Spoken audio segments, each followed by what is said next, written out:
everyone, welcome to Real Estate and Beyond. My name is Miro. For those of you who don't know me, I'm a real estate broker, an investor, entrepreneur, and a business executive. I keep on receiving questions from my clients, friends, and family, and I've decided to put together this video segment and begin to address some of the more important topics that I run across. I'll try to be as brief as possible and to the point as possible. One of the questions that I've been getting over and over again as of lately is, when is a good time to invest in real estate? And before we can answer this question, we have to do a little bit of homework. So normally as investors, we take a look at two main things. We look at our personal finances and situation, and then we look at the market and analyze its conditions.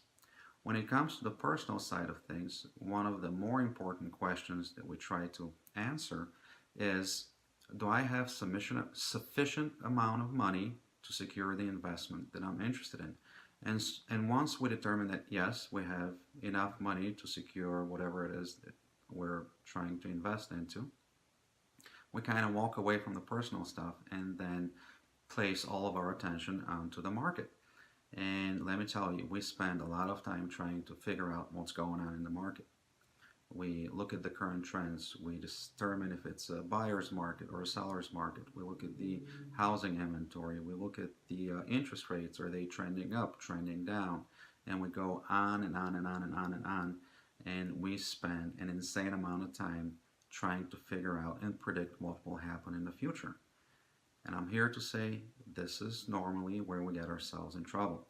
So what I would like to do is share with you the process that I go through, and hopefully that'll give you something to think about and an idea of how to go about answering this very important question. So just like everybody else, yes, I definitely take a look at the market and I analyze it. I make sure that I know what's going on in my local area and that I'm comfortable with it. But I only give it 15 to 20% consideration. That's it. I do not spend any more time on analyzing the market. And before I tell you why, let me say this. In no way, shape, or form am I saying the market is not important.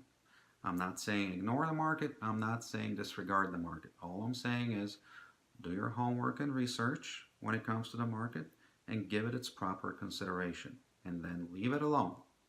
Here's what's known about the market. I don't care who you are. You, me, no one out there can control it. The market will go up, it'll come down, it'll auto-correct itself, it will fluctuate.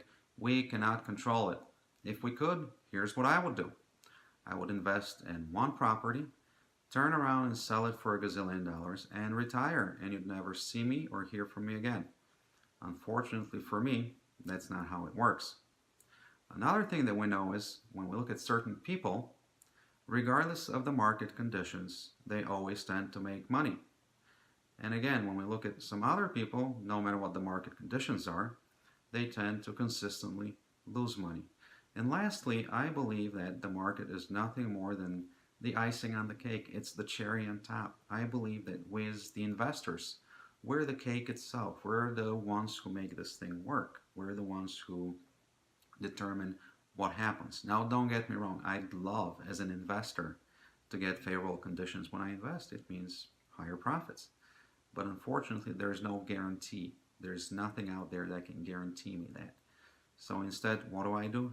I spend a lot more time and energy on my personal situation, analyzing and determining my personal finances and making sure that personally I'm ready to invest compared to the amount of time that I put into the market. In fact, I give my personal situation 80 to 90% consideration when it comes to the decision-making process. And here are a few examples of the questions that I ask myself in order to determine whether or not I'm ready to invest at this time. It goes like something like this.